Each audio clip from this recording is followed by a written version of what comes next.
তার অভ্যাস ছিল দাওয়াতের অনুষ্ঠান করা, মানুষকে দাওয়াত করে খাওয়ানো। সে একবার চিন্তা করলো, আমি তো অনেক মানুষকে দাওয়াত করি, আমি তো মুহাম্মদ সাল্লাল্লাহু আলাইহি ওয়াসাল্লামকে দাওয়াত করি না। একবার দাওয়াত করছে, রাসূলুল্লাহ সাল্লাল্লাহু আলাইহি ওয়াসাল্লামকে দাওয়াত করেছে। দাওয়াত করার পর নবীজি তার দাওয়াতে সরলমনে গিয়েছেন। দাওয়াতে যাওয়ার পর উকবা ইবনে আবী মুয়িত সে কিছু খাবার নবীজির সামনে পেশ করলেন, আপনি খান। কিন্তু রাসূলুল্লাহ সাল্লাল্লাহু আলাইহি ওয়াসাল্লাম খাবার খেতে অস্বীকৃতি জানান। উনি বললেন, আমি খাবার খাবো না, তবে খাবার খাবো, শর্ত আছে, তুমি যদি লা ইলাহা ইল্লাল্লাহ মুহাম্মাদুর রাসূলুল্লাহ, বা তুমি যদি আশহাদু আল্লা ইলাহা ইল্লাল্লাহ ওয়াহদাহু লা শারীকা লাহু ওয়া আশহাদু আন্না মুহাম্মাদান আবদুহু ওয়া রাসূলুহু, এই কথা সাক্ষ্য দাও, তাহলে আমি তোমার খাবার খাবো। এই কথা বলার পর উকবা ইবনে আবী মুয়িত চিন্তা করলো, মুহাম্মদ যদি আমার এই অনুষ্ঠান থেকে না খেয়ে চলে যায়, তাহলে এটা আমার বেইজ্জতি, এটা আমার স্বাভাবিকভাবে কোনো গণ্যমান্য ব্যক্তি আপনার আমার অনুষ্ঠানে আসার পর যদি না খেয়ে চলে যায়, এটা আমাদের প্রেস্টিজ একটু লাগে, লাগে কি লাগে না? সে চিন্তা করলো, মুহাম্মদ যদি আমার অনুষ্ঠান থেকে না খেয়ে চলে যায়, তাহলে তো আমার অনুষ্ঠানের বেইজ্জতি। সে কি করলো, রাসূলুল্লাহ সাল্লাল্লাহু আলাইহি ওয়াসাল্লাম যখন বললেন যে তুমি কালিমা পড়ে নাও, তখন সে সাথে সাথে কালিমা পড়ে ফেলল, সাথে সাথে কালিমা পড়ে ফেলছে। কিন্তু কালিমা পড়ার পর আরেকটা ঘটনা ঘটে গেল। উকবা ইবনে আবী মুয়িতের আরেকটা বন্ধু ছিল, তার নাম ছিল উবাই ইবনে খালফ। তার নাম কি? মনে রাখবেন, উবাই ইবনে খালফ। আর ওই ব্যক্তির নাম ছিল উকবা ইবনে আবী মুয়িত, আর তার বন্ধুর নাম উবাই ইবনে খালফ। উবাই ইবনে খালফ তার খুব ঘনিষ্ঠ বন্ধু। সে বলতেছে, দোস্ত, তুমি তো মুহাম্মাদের ধর্ম অনুসরণ করে ফেলেছো, তুমি তো মুসলমান হয়ে গিয়েছো, এখন তো আমার জন্য তোমার এই অনুষ্ঠানে খাওয়া হারাম হয়ে গেল। উকবা ইবনে আবী মুয়িত বলতেছে, আরে দোস্ত, আমি তো আসলে প্রকৃত অর্থে ইসলাম কবুল করি নাই, আমি জাস্ট শুধুমাত্র মুহাম্মদ আমার অনুষ্ঠান থেকে না খেয়ে চলে যাবে, এটা আমার প্রেস্টিজের বিষয়, আমার অনুষ্ঠানে প্রবলেম করবে, এজন্যই আমি শুধুমাত্র তার সাথে কালিমা পড়েছি, আমি আসলে মন থেকে, দিল থেকে মুহাম্মদের ধর্ম অনুসরণ করি নাই। এই কথা বলতেছে উকবা ইবনে আবী মুয়িত। ওই তার দুস্থ উকবা ইবনে খালফ বলতেছে, আমি তোমার এই ধরনের কোনো ওজর আপত্তি পেশ করতে বলি নাই, আমি তোমার কোনো ওজর গ্রহণ করব না, আমি এই কথায় বিশ্বাসী যে তুমি এখন মুসলমান হয়ে গিয়েছো, কাজে তোমার এই অনুষ্ঠানে আমার জন্য খাওয়া হারাম হয়ে গেছে। এখন উকবা ইবনে আবী মুয়িত বিপদে পড়ছে, বলেন ঝামেলা করে গেছেন কি? সে বলতেছে, আহা কি সমস্যা। তো উকবা ইবনে আবী মুয়িত সে যখন বিপদে পড়ে গেল, ওজর পেশ করলো, এরপরও কাজ হচ্ছে না। উকবা ইবনে খালফ বলতেছে, একটা কাজ আছে, যদি তুমি করো তাহলে আমি মনে করব তুমি সত্যিকার অর্থে ইসলাম কবুল করো নাই। উকবা ইবনে আবী মুয়িত বলতেছে, তা সেই কাজটা কি? নাউযুবিল্লাহ। উকবা ইবনে খালফ বলল, তুমি যদি মুহাম্মদের মুখে থুতু নিক্ষেপ করতে পারো, তাহলে আমি মনে করব সত্যিকার অর্থে তুমি তার ধর্ম কবুল করো নাই। এই হতভাগা পাপিষ্ঠ তার এই বন্ধুর বন্ধুত্ব রক্ষা করতে গিয়ে সে মুহাম্মদ সাল্লাল্লাহু আলাইহি ওয়াসাল্লামের সাথে সেই আচরণটা করেছে। কত বড় পাপিষ্ঠ অপরাধ! এরা আবার দুনিয়াতে অনেক লাঞ্ছিত হয়েছে, যারাই রাসূলুল্লাহ সাল্লাল্লাহু আলাইহি ওয়াসাল্লামের সাথে পৃথিবীতে বেয়াদবি করেছিল, তারা এই দুনিয়াতে বিভিন্নভাবে লাঞ্ছিত হয়ে মারা গিয়েছে। আবু লাহাবের কথা বলবেন, আবু লাহাব যখন আল্লাহ নবী সাল্লাল্লাহু আলাইহি ওয়াসাল্লাম মানুষকে দ্বীনের দাওয়াত দেওয়া শুরু করলেন, সবাইকে একত্রিত করলেন, আলী রাদিয়াল্লাহু তাআলা আনহুকে বললেন, আলী একটা ছাগল জবাই করো। আলী রাদিয়াল্লাহু তাআলা একটা ছাগল জবাই করলেন, মানুষকে একত্রিত করলেন, দাওয়াত দেওয়া শুরু করলেন। যখন নবীজি মানুষকে আল্লাহর দিকে আহ্বান করা শুরু করলেন, সাথে সাথে আবু লাহাব বললেন, তাব্বান লাকা মা লিহাযা জামাতানা, তুমি এজন্য আমাদেরকে এই জায়গায় একত্রিত করেছো, ধ্বংস হয়ে যাও।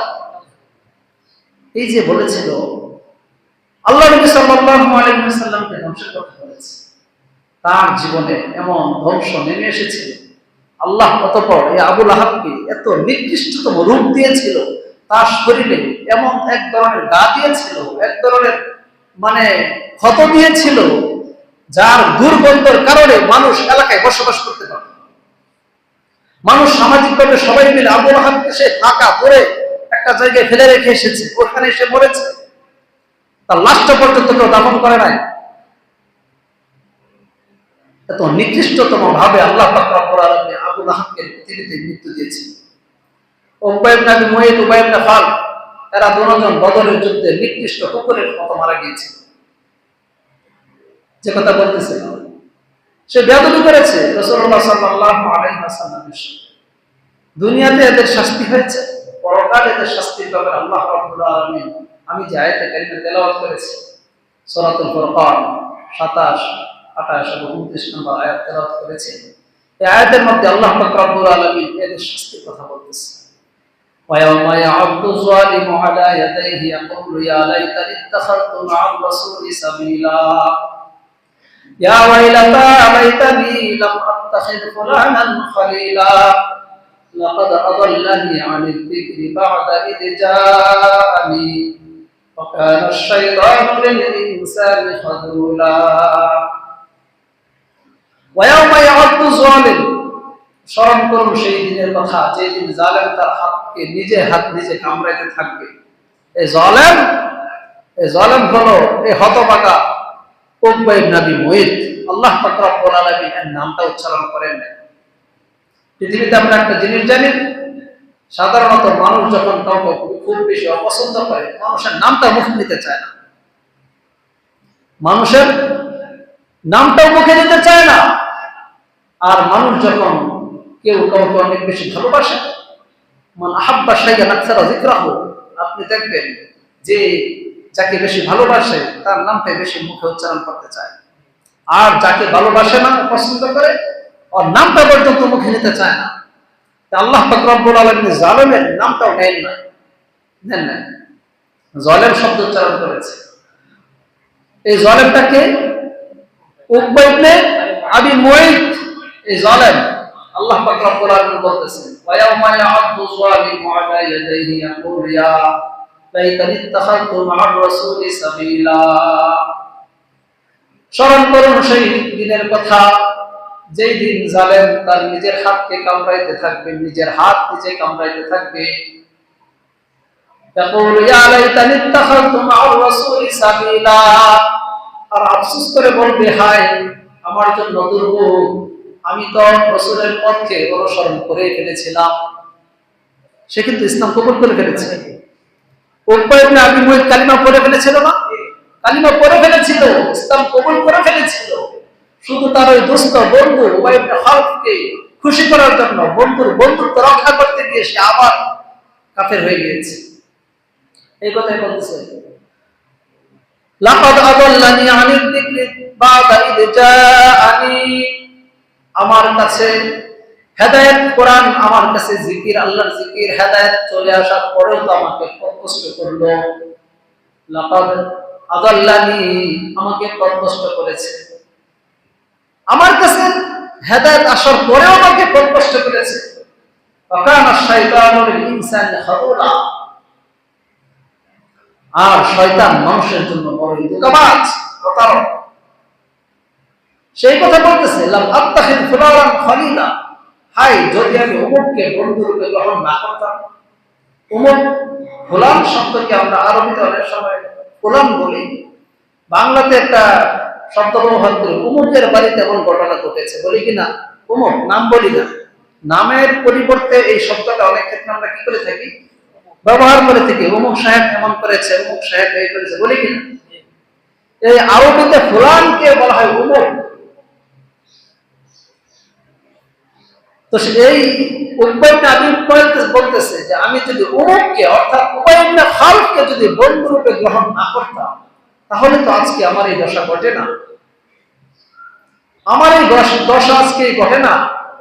আমি অমুককে বন্ধুরূপে গ্রহণ করার কারণে আজকে আমার এই মুসিবত চলে এসেছে। ইমানদার ভাইয়েরা, এই ঘটনাটা আমরা কি বুঝতে পাই?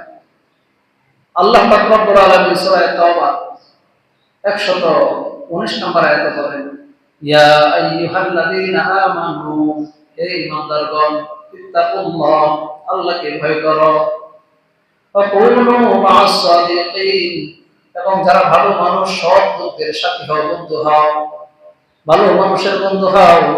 পৃথিবীতে যখন তুমি ভালো মানুষের বন্ধু হইবা, পরকালে তুমি এই ভালো মানুষটার সাথে জান্নাতে চলে যাবা। সুবহানাল্লাহ।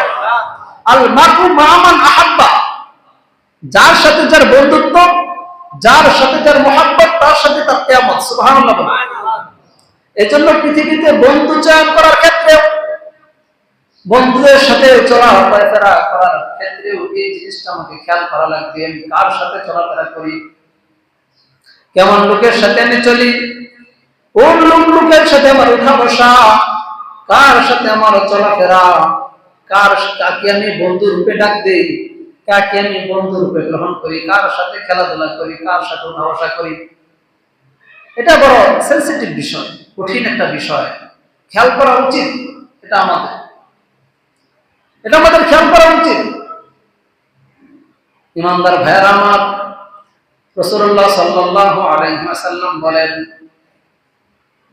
মান মাশা মা'a যালিমিন লিয়াকাউয়াহু ওয়া হুয়া ইয়ালামু আন্নাহু যালিমুন ফাকাদ খারাজা আনিল ইসলাম, যে ব্যক্তি কোন জালেমের সাথে চলে, মান মাশা মা'a যালিমিন, কোন জালেমের সাথে ওঠা বসা করে, অপরাধী পাপিষ্ঠ ব্যক্তির সাথে ওঠা বসা করে, চলাফেরা করে, লিয়াকাউয়াহু ওয়া হুয়া ইয়ালামু আন্নাহু যালিমুন, লিয়াকাউয়াহু, তার উদ্দেশ্য হলো সেই জালেমকে শক্তিশালী করা, ওয়া হুয়া ইয়ালামু আন্নাহু যালিমুন, আর সে জানে লোকটা জালেম, এরপরেও তার সাথে চলে, ফাকাদ খারাজা আনিল ইসলাম, ওই লোকটা ইসলাম থেকে বের হয়ে যায়। নাউজুবিল্লাহ বলেন। আমরা দাজ্জালের কথা বলি, কিয়ামতের পূর্বে দাজ্জাল আসবে, তার কপালে কাফের লেখা থাকবে। এত কিছুর পরেও এটা নিশ্চিতভাবে আমরা সকলে জানি, সমস্ত নবী আলাইহিস সালামগণ দাজ্জালের ব্যাপারে সুপারিশ কথা বলে গিয়েছেন, দাজ্জালের ব্যাপারে তার উম্মতকে সতর্ক করে গিয়েছেন। রাসূলুল্লাহ সাল্লাল্লাহু আলাইহি ওয়াসাল্লাম যেদিন দাজ্জালের বর্ণনা দিতেছিলেন, সাহাবায়ে কেরাম ভয় করতেছিল, এমন ভাবে ভয় পাইতেছিলেন, সাহাবায়ে কেরাম ভেবেছিলেন দাজ্জাল বুঝি খেজুর বাগান থেকে বাড়িতে চলে আসতেছে, এমন ভাবে ভয় পাইতেছিলেন। আল্লাহ নবী সাল্লাল্লাহু আলাইহি ওয়াসাল্লাম সাহাবায়ে কেরামকে সতর্ক করে বললেন, তোমরা ভয় পাও না, আমার জীবন দশায় যদি দাজ্জাল আসে আমি তার মোকাবেলা করব। সতর্ক এভাবে করেছিলেন। কিন্তু একটা জিনিস জানেন, দাজ্জাল যখন এই পৃথিবীতে আসবে, মানুষ জেনে বুঝে ইচ্ছায় সব জ্ঞানে দাজ্জালের অনুসরণ করবে। নাউজুবিল্লাহ বলেন। জেনে বুঝে ইচ্ছায় সব জ্ঞানে সে দাজ্জালের অনুসরণ করবে। বলতে পারে কি করব, মানুষ দাজ্জালের অনুসরণ করবে, জানা বোঝার পরেও হা করবে। কিভাবে করবে? একটা উদাহরণ দিলে বুঝবে। আজকে আমাদের সমাজে দেখবেন অনেক সময় এমন এমন নেতার পিছনে আমরা ঘুরি, জানি লোকটা সন্ত্রাস, জানি লোকটা চাঁদাবাজ, জানি লোকটা ঘুষখোর, জানি লোকটা হারামখোর, জানি লোকটা মানুষকে হত্যা করে, জানি সে একজন মদখোর, জানি একদম জেনাখোর, এরপরও তার সমর্থন করি, তার পিছনে পিছনে ঘুরি। ঘুরে কি করে না? তাহলে আপনি জানতেছেন লোকটা অপরাধী, লোকটা পাপিষ্ঠ, এরপরে তাকে আমরা অনুসরণ করি, তার পিছিয়ে ঘুরি। বিনিময় সামান্য একটু খাবারের লোভে, সামান্য একটা 500 টাকা 1000 টাকা নোটের লোভে, সামান্য কিছু দুনিয়ার স্বার্থে, এছাড়া আর কিছু না। আরো তুমি কিছু বলেন, সে আপনাকে সারা জীবন পালে, কথা বলেন না কেন? পালবে না, কিন্তু তার পিছনে ঘুরি, তার অনুসরণ করি, তাকে সেলুট জানাই, তাকে শ্রদ্ধা ভক্তি করি, তার সাথে একটা সেলফি উঠানোর জন্য তার পিছে ঘুরঘুর করে ঘুরি। ঘুরে কি করে না? কি বুঝলেন? মানুষ জানবে দাজ্জাল অপরাধী, মানুষ জানবে দাজ্জাল কাফের, মানুষ জানবে দাজ্জাল ইহুদি, মানুষ জানবে দাজ্জাল মানুষ ঈমানকে হরণ করবে, এরপরে দাজ্জাল অনুসরণ করবে। ঈমানদার ভাইয়েরা আমার, এই কথা বলতেছিলাম, দুনিয়ার মানুষ যাকে যার সাথে বন্ধুত্ব গ্রহণ করবে, কিয়ামতের ময়দানে তার সাথে তার হাসর নাসর হবে। এই যে ঘটনাটা আমি বললাম শুরুতে, উকবা ইবনে আবী মুঈত তার বন্ধুত্ব রক্ষা করতে গিয়ে কিন্তু নবীজির মুখে থুতু নিক্ষেপ করেছিল, নাউজুবিল্লাহ। সে কিন্তু ইসলাম কবুল করে ফেলেছিল, ইসলাম কবুল করে ফেলেছিল। ইসলাম কবুল করার পরেও সে তার বন্ধুত্ব রক্ষা করতে গিয়ে সে কিন্তু আবার কাফের হয়ে গিয়েছে। এই ঘটনাটা শুধুমাত্র কিন্তু এই উকবা ইবনে আবী মুঈত আর উবাই ইবনে খালদের সাথে সীমাবদ্ধ নয়। এই ঘটনা থেকে আমাদেরকে শিক্ষা দেয় কিয়ামত পর্যন্ত যত মানুষ পৃথিবীতে বন্ধুত্ব করবে, কার সাথে বন্ধুত্ব করি, কার সাথে আমার চলাফেরা, কার সাথে আমার উঠা বসা, কাকে আমি বন্ধু বলে ডাক দেই, জিনিসটা খেয়াল করা লাগবে। রাসূলুল্লাহ সাল্লাল্লাহু আলাইহি ওয়াসাল্লামকে জিজ্ঞাসা করা হলো, আমরা কাকে বন্ধু রূপে গ্রহণ করব? নবীজি সুন্দর ভাষায় বলে দিয়েছেন, কাকে তুমি বন্ধু রূপে গ্রহণ করবা? এক নাম্বার, ওই ব্যক্তিটিকে তুমি বন্ধু রূপে গ্রহণ করবা যাকে দেখলে আল্লাহর কথা স্মরণ হয়। তিন ব্যক্তির কথা বলা হয়েছে। কোন ব্যক্তি? তিন ব্যক্তির কথা। যাকে দেখলে আল্লাহ রাসূলের কথা স্মরণ হয়, আল্লাহর কথা স্মরণ হয়, ওই ব্যক্তিকে বন্ধু রূপে গ্রহণ করবা। দুই নাম্বার, যার কথা শুনলে, যার আলোচনা শুনলে, যার সাথে কথা বললে তোমার জ্ঞান বৃদ্ধি পায়, তুমি কোনো কিছু শিখতে পারো, ওই লোকটাকে তুমি তোমার বন্ধু রূপে গ্রহণ করবা। তিন নাম্বার, ওই ব্যক্তিটাকে তুমি তোমার বন্ধু রূপে গ্রহণ করবা যাকে দেখলে পরকালের কথা স্মরণ হয়, যাকে দেখলে পরকালের কথা স্মরণ হয়। এই তিন গুণ যার ভিতরে রয়েছে তাকে তুমি বন্ধু রূপে গ্রহণ করো, তাকেই তুমি বন্ধু রূপে গ্রহণ করো। এখন তো আমাদের সমাজে, আমাদের দেশ, বন্ধু এমন লোককে বন্ধু বানায়, বন্ধুর কারণে বন্ধুর জেলে যেতে হয়, এমন নজির হরহ করতেছে। ঘটে কি ঘটে না? আরে ভাই, একটা কাপড় দেখবেন, যে কোনো বস্তু, জিনিস, সোহবতের ভিন্নতার কারণে তার মর্যাদা ভিন্ন করা হয়। আপনি একটা কাপড় কিনে আনছেন, কাপড় কিনে অর্ধেকটা কাপড় দিয়ে কোরআন শরীফের গিলাফ বানাইছেন, আরেকটা অর্ধেকটা কাপড় দিয়ে আপনার বাসায় যে একটা ওয়ালের সাথে টিভি ঝুলাই রাখছেন, ওই টিভিরে পর্দা করা, নিজে পর্দা করে না, টিভিরে পর্দা করে, আছে না নাই? টিভিকে পর্দা করে। যাই হোক, ওই যে ওর জন্য পর্দার ব্যবস্থা করছে। এখন এই যে দুইটা কাপড়ের টুকরা, এই দুইটা কাপড়ের টুকরার মর্যাদা সমান? বলেন। কোরআন শরীফের গিলাফ যে কাপড়ের টুকরা দিয়ে বানাইলেন, ওইটা কিন্তু যদি আপনি কখনো পড়ে যায়, ওটার সাথে যদি আপনার পা লেগে যায়, দেখবেন সালাম করে মানুষ। মুসলমান হিসাবে এই অনুভূতিটা আছে না নাই? এইটা ওই কাপড়টার মূল্য কার সাথে থাকার কারণে হলো? বলে কোরআনের সাথে থাকার কারণেই তো হইল। আর ওই যে বাকি অর্ধেকটা কাপড় দিয়ে আপনার টিভিকে পর্দা করেছিলেন, ওইটা পরে গেলে তো সালাম করেন সাথে সাথে, ঠিক কিনা? সালাম করেন না, কেন করেন না? কারণ ওইটার তো সোহবত ভালো না, সে তো খারাপের সাথে সোহবতে ছিল। কথা বুঝতেছেন?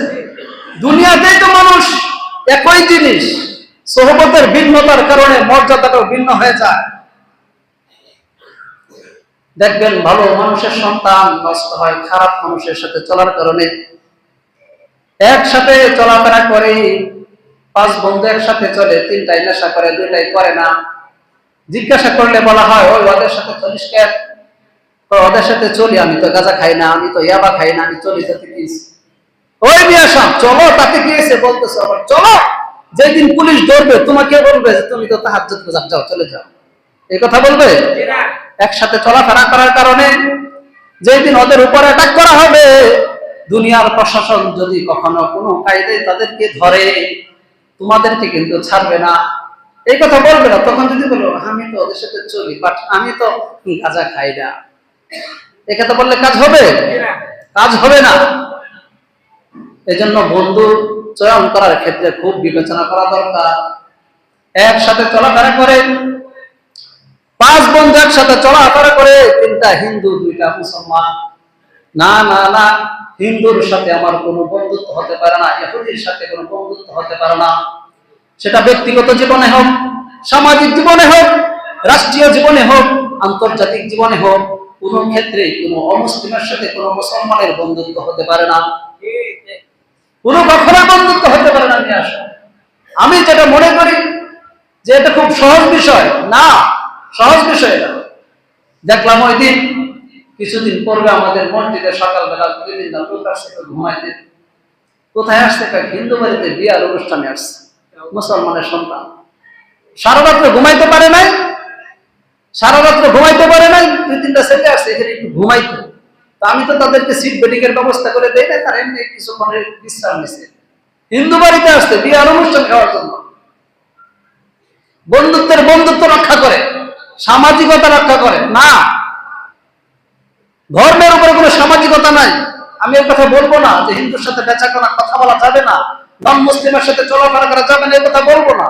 আপনি তার সাথে লেনদেন করে আমার আপত্তি নাই, কিন্তু তার সাথে আপনার বন্ধুত্ব হতে পারে না। ইয়া আইয়ুহাল্লাযীনা আমানু লা তাত্তাখিযুল কাফিরিনা আউলিয়া মিন দুনিল মুমিনিন। আল্লাহ বলেছেন, হে ইমানদাররা, লা তাত্তাখিযুল কাফিরিনা আউলিয়া মিন দুনিল মুমিনিন।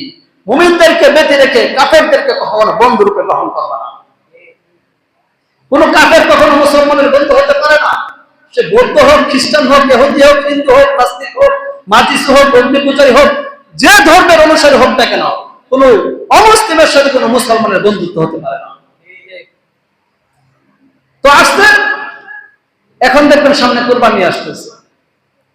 আপনি যদি বলেন সামাজিকতা রক্ষা করতে গিয়ে, সামাজিকতা রক্ষা করতে গিয়ে আমরা ওদের বাড়িতে খানা খাই, ওদের অনুষ্ঠানে খাই, ওরা যেটা খাওয়ায় আমরা খাওয়াই। আমি একটা কথা বলবো, অনেক সময় হিন্দুদের অনুষ্ঠানে বা নন মুসলিমদের অনুষ্ঠানের মধ্যে মুসলমানদেরকে দাওয়াত করে, বলে কি ছাগল জবাই করছে আমাদের জন্য, জোরে বলেন খাসি জবাই করছে আমাদের জন্য। হুজুর ওরা যাই খায় না খায়, আমাদের জন্য খাসি জবাই করেছিল। খাসিটাকে বিসমিল্লাহ আল্লাহু আকবার বলে জবাই করেছেন, তাই না? একটা হিন্দু যে আমাদের তো গেস্ট আছে, মুসলিম গেস্ট, তাদের জন্য বিসমিল্লাহ আল্লাহু আকবার বলে জবাই করে দেয়। বিষয়টা কেমন? আরে মিয়া সাহেব, মুসলমানই তো মনে থাকে না বিসমিল্লাহ আল্লাহু আকবার, আর হিন্দু আপনার জন্য এই কথা বলবে, বিসমিল্লাহ আল্লাহু আকবার বলে আপনার জন্য জবাই করবে? How is possible? এটা কি করে আপনি চিন্তা করেন? আপনাকে তো সে হারাম খাওয়াবে। আপনাকে যদি আপনার বাহ্যিকভাবে দেখা যাচ্ছে আপনার জন্য ছাগল জবাই করেছে, আপনার জন্য মুরগি রান্না করেছে, কিন্তু না, এটা মনে রাখবেন, সে আপনার জন্য বিসমিল্লাহ আল্লাহু আকবার বলে জবাই করবে না। আর ইচ্ছাকৃতভাবে যে প্রাণী জবাইয়ের সময় বিসমিল্লাহ আল্লাহু আকবার, বিশেষ করে বিসমিল্লাহ বলাকে মিস্টেক করে, বিসমিল্লাহ পরিত্যাগ করে, সেটা সুস্পষ্ট হারাম। এটা মাসালা। ইমানদার ভাইরা, মুসলমানের বন্ধুত্ব কোনো মুসলিমের সাথে হতে পারে না। মুসলমানের বন্ধুত্ব কখনোই খারাপ মানুষের সাথে হতে পারে না। মুসলমান যদি খারাপ মানুষের সাথে বন্ধুত্ব করে, কিয়ামতের ময়দানে খারাপ মানুষের সাথে তার হাসর হবে। নাউজুবিল্লাহ বলেন। বেনামাজির সাথে চলাফেরা করা যাবে না, বন্ধুত্ব করা যাবে না। দোস্ত, তোর জায়গায় তুই, আমার জায়গায় আমি, আমার সাথে তোর চলাফেরা করতে হলে অবশ্যই আমার মুভমেন্ট তো লালন করা লাগবে। আমি যে চিন্তা লালন করি তোর সেই চিন্তা লালন করা লাগবে। তুই এখন তো নামাজও পড়িস না, আমি তোর সাথে চলাফেরা কি করে করি? তুই তো রোজা রাখিস না, তুই তো হারামখোর। হারামখোরের সাথে চলাফেরা করা যাবে না, হোক সে মুসলিম। এজন্য বন্ধুত্ব নির্বাচনের ক্ষেত্রে, বন্ধুত্ব করার ক্ষেত্রে এই জিনিসটাকে আমাকে খেয়াল করা লাগবে। আমি যার সাথে নিয়মতান্ত্রিক ভাবে চলাফেরা করি, উঠে বসা করি, যার সাথে আমার বেশি মহব্বত, যার সাথে আমার দিন কাটে, যার সাথে আমার সময় কাটে, যার সাথে একই সাথে চলাফেরা করি, তার সাথে আমার চিন্তাধারা রাসূলুল্লাহ সাল্লাল্লাহু আলাইহি ওয়াসাল্লামের আদর্শ মধ্যে হচ্ছে কিনা, ওই জিনিসটাকে আমার খেয়াল করা লাগবে। এটা যদি খেয়াল না করি, তাহলে ওর সাথে, শুধুমাত্র ওর সাথে চলার কারণে আমার জাহান্নামে যেতে হবে। বড় কঠিন বিষয়। দুনিয়াদারি খুব সহজ, কিন্তু আখিরাত বোঝা অনেক কঠিন। দুনিয়া উপার্জন করার জন্য আমরা যে পরিমাণ মেহনত করি, চিন্তা ভাবনা করি, এর 100 ভাগের 1 ভাগ যদি পরকালের চিন্তা আমাদের ভিতরে থাকতো, সবাই আল্লাহর ওলি হয়ে যেত। সবাই আল্লাহর ওলি হয়ে যেতাম। 100 ভাগের 1 ভাগ চিন্তা তো করি। সারাদিন দৈনিক 5 ওয়াক্ত নামাজ পড়ি, 5 বেলা নামাজ। আমাদেরকে 5 ওয়াক্ত নামাজ পড়লে সর্বোচ্চ 1 ঘন্টা সময় দেয় না। কতক্ষণ? 1 ঘন্টা। জুড়ে বলেন। 1 ঘন্টা। 1 ঘন্টা সময় ব্যয় হয়। আমরা 1 ঘন্টা সময় আল্লাহ তাআলার জন্য দিতে জানি না, দিতে পারি না, সময় নেই আমাদের। তাহলে আমি কি করে বুঝবো আমি পরকাল অর্জন করতেছি? ইমানদার ভাইয়েরা আমার, এই বিষয়ে লম্বা কথা বলা উচিত ছিল, সময় নেই। এজন্য আমার চলাফেরা দুনিয়ার মানুষের সাথে কার সাথে আমি চলাফেরা করি, এই বিষয়টাকে আমার খেয়াল করা লাগবে। আমি কুরআনুল কারীমের যে আয়াতে কারিমা তেলাওয়াত করেছি সূরাতুল ফুরকানের 27, 28 এবং 29 নম্বর আয়াতে আল্লাহ পাক রব্বুল আলামিন যে ঘটনাটা উল্লেখ করেছেন, সেই ঘটনাটা শুধু সেই উকবা ইবনে আবি মুঈত আর উবাই ইবনে খালফের সাথে খাস নয়, তাদের সাথে সীমাবদ্ধ নয়। এটা আমাদের সকলের জন্য এই নির্দেশ। ভালো মানুষের সাথে পৃথিবীতে চলাফেরা করা লাগে। আমি যদি ইচ্ছাকৃত ভাবে খারাপ মানুষের সাথে চলাফেরা করি, অনেক মানুষ তো এখন খারাপ মানুষের সাথে চলতে ফেরে নিজেকে গর্ববোধ করে, আমি অমুক সাহেবের সাথে চলি, অথচ সে একটা সুস্পষ্ট সন্ত্রাস, সে একটা চাঁদাবাজ, সে একটা অসভ্য ইতর শ্রেণীর মানুষ। তার সাথে আমি চলাফেরা করে আমি নিজেকে গর্ববোধ করি, মানুষের সাথে বলি, ছবি উঠে দেখায়, দেখ তার সাথে আমার সেলফি আছে, পোস্টার বানায়। বানায় কি বানায় না? বানায়। এজন্য আমার ইমানদার ভাইরা, শুধুমাত্র সাথে চলার কারণে আমার যেন দুনিয়া আখিরাত বরবাদ না হয়, সেই জিনিসটা খেয়াল করা লাগবে। অনেক ইমানদার ভাইরা এমন রয়েছে যারা নিজেদের আমল খুব ভালো, নিজের আখলাক চরিত্র খুব ভালো, নিজে কখনো খারাপ কাজ করে না, কিন্তু শুধুমাত্র অপরাধী মানুষের সাথে চলার কারণে, অমুসলিমের সাথে চলার কারণে সে জাহান্নামে যেতে হবে। নাউজুবিল্লাহ। এজন্য আমার ইমানদার ভাইরা, নিজেদের চলাফেরা, নিজেদের কাজকর্ম খুব বেঁচে করা উচিত। খুব ভালোভাবে চিন্তা ভাবনা করে নিজের দুনিয়ার জীবনটা সাজানো উচিত। আল্লাহ পাক রব্বুল আলামিন যে সকল কথাগুলি বললাম, আমাদেরকে আপনাদেরকে সকলকে আমল করার তৌফিক দান করুন। আখিরু দাওয়ানা আলহামদুলিল্লাহি রাব্বিল আলামিন।